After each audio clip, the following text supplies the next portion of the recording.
Hi-fi కొట్టవా నువ్వు? ఏ chocolate ఇస్తా hi-fi కొడతావా? అప్పుడు దాకా కొట్టవా?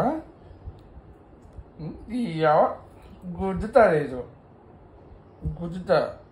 Chocolate, no chocolate. ఓకే ఓకేనా? No chocolates. అలిగావా ఇప్పుడు? అలిగావా? అవునా? ఏ తిడుతున్నాను, నా నాన్న తిడుతున్నాడు నేను. కొంచెం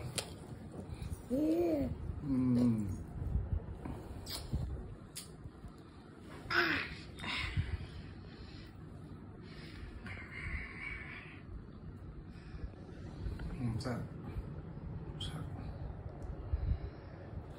ఓ లేదు లేదు, చిట్టాలు బొజ్జు ఉందని చెప్పాను. నువ్వు బొజ్జు